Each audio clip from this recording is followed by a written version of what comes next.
আজকে আমরা জানবো হযরত ওমর রাদিয়াল্লাহু তাআলা উনার বেশি সওয়াব নাকি আবু বকর সিদ্দিক রাদিয়াল্লাহু তাআলা উনার বেশি সওয়াব।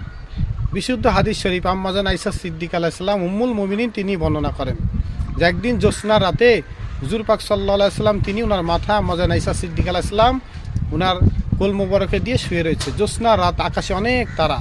তখন আম্মা জান আয়েশা সিদ্দিকা আলাইহিস সালাম তিনি বললেন, ইয়া রাসূলুল্লাহ সাল্লাল্লাহু আলাইহি সাল্লাম, কারো কি আকাশে তারকার ন্যায় সওয়াব রয়েছে?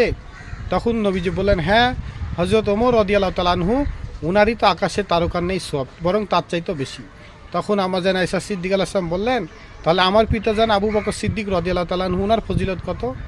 তখন নবীজি বললেন, আবু বকর রাদিয়াল্লাহু তাআলা আনহু উনার 3 দিন 4 রাতের ফজিলত ওমর রাদিয়াল্লাহু তাআলা আনহু উনার পুরো জিন্দেগি সওয়াবের চাইতে বেশি। সুবহানাল্লাহ। আবু বকর সিদ্দিক রাদিয়াল্লাহু তাআলা তিনি যে হেরা গুহাতে 3 দিন 4 রাত যে নবীজিকে খেদমত দিয়েছিলেন, ওই যে হিজরতের সময়তে সাপে কামড় দিয়েছিল আবু বকর রাদিয়াল্লাহু উনাকে, তিনি চুপ ছিলেন, নবীজি উনার কোলে মাথা দিয়ে শুয়েছিলেন এর জন্য। এই খেদমত করেছেন এর জন্য, এই 3 দিন 4 রাতের খেদমত ওমর রাদিয়াল্লাহু তাআলা উনার পুরো জিন্দেগির চাইতেও বেশি। সুবহানাল্লাহ। আর ওমর রাদিয়াল্লাহু উনার ফজিলত তো আকাশে তারকার চাইতেও বেশি। তাহলে চিন্তা করুন, তাহলে আবু বকর সিদ্দিক রাদিয়াল্লাহু উনার ফজিলত কত? এজন্য ওমর রাদিয়াল্লাহু তাআলা তিনি মাঝে মধ্যে আফসোস করতেন।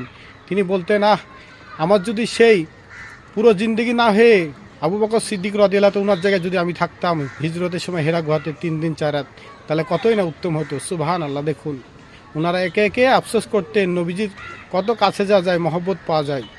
চিন্তা করুন। আমিন।